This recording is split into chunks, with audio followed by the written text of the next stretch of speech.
पूछ रघुपति कथा प्रसंग सकल लोक जग पावन गंगा।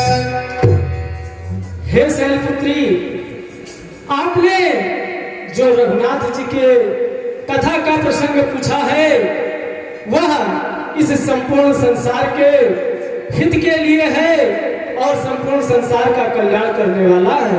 तुम रघुवीर चरण अनुरागी अतीन प्रश्न जगत हित लागी।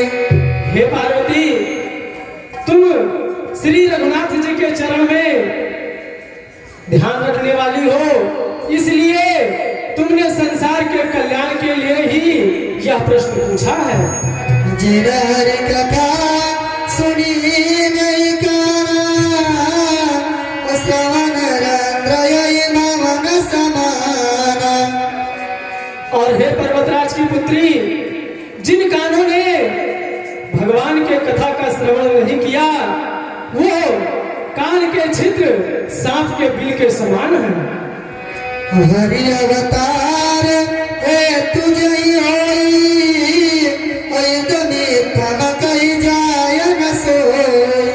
प्रभु का अवतार तो ऐसा है कि जिन लीलाओं के का वर्णन कुछ कहा नहीं जा सकता है। यसुर नार था पैसुरन राखय निज सुत हेतु जग विस्तार विसद जस राम जन्म करे। और हे पर्वतराज की पुत्री, भगवान के जन्म के तो अनेक कारण हैं, जिनमें से एक से बढ़ के एक है जिनका वर्णन करना संभव नहीं है। जन्म एक दुई कहव बखानी असावधान सुन सुमति भवानी। फिर भी हे सुंदर बुद्धि वाली भवानी, मैं उनमें से एक दो जन्म की कथा का विस्तार पूर्वक वर्णन करता हूँ, तुम सावधान होकर सुनो। तार ताल हरि के प्रिय दो जय विजय जान सबको। इस संसार में सभी जानते हैं कि श्री हरि के दो मुख्य द्वारपाल हुआ करते थे, जिनका नाम जय और विजय था। देव प्रसाद ते अदूनव भाई काम से असुर देहति न पाई। उन दोनों भाइयों को ब्राह्मण के श्राप से वो राक्षसी शरीर प्राप्त किए और बहुत बड़े बलवान योद्धा हुए। हरि दूसर पुनि मारा अजन प्रहलाद सुजस विसतारा। विजयी समर वीर विख्याता धरि बराह बपु एक निपाता। वे दोनों ही एक कल्प में इतने बड़े भयंकर प्रतापी हुए, जिनमें से एक का नाम हिरण्यकश्यप और दूसरे का नाम हिरण्याक्ष हुआ। और हे पार्वती, फिर प्रभु की लीला देखिए, वो दोनों इतने बलवान थे कि संसार में उनको जीतना असंभव था।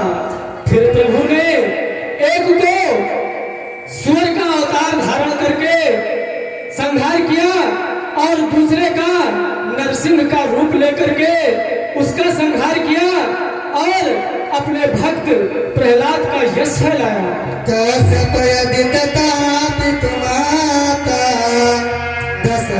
कौशल्या विख्याता।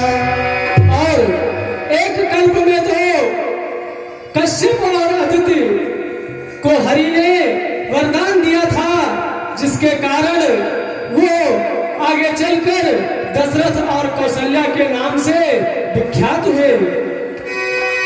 एक कल्प सुर देख दुखारे समर जला नरसन सवारे।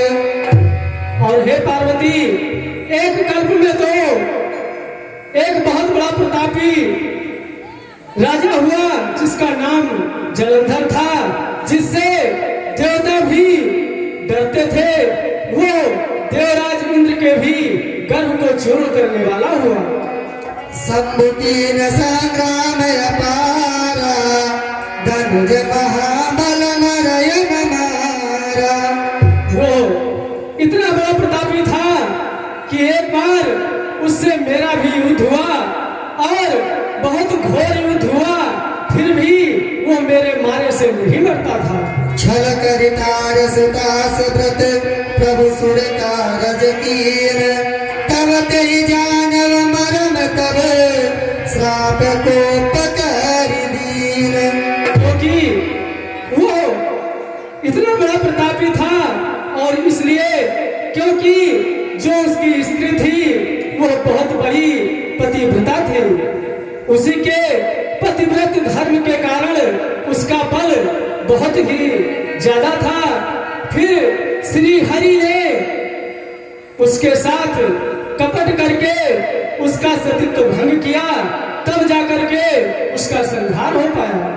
एक जन्म कर कारण एहा, जब लगी राम नरी नर देहा। और एक जन्म की कथा तो यह है जिसके कारण रघुनाथ जी ने मनुष्य शरीर धारण किया। प्रभु अवतार कथा प्रभु केरी, सुन मुन बरनी कभी न घनेरी। नारद साप दीन कमारा, कल्प एक तेहि लगी अवतारा।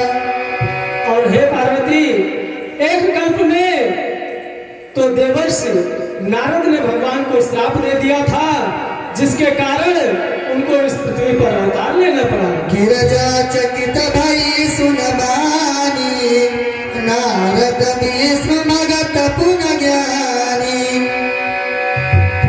हे प्रभु, देवर्षि नारद तो भगवान नारायण के अनन्य भक्त थे, फिर उन्होंने अपने प्रभु को ही क्यों श्राप दिया? कारण कवन साप मुन दीना, काय अपराध रमापति कीना। प्रभु, किस कारण से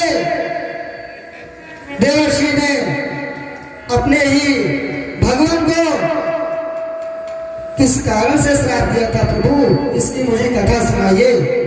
हे पार्वती, यह आपने बहुत ही उत्तम बात पूछी है, तो सुनो।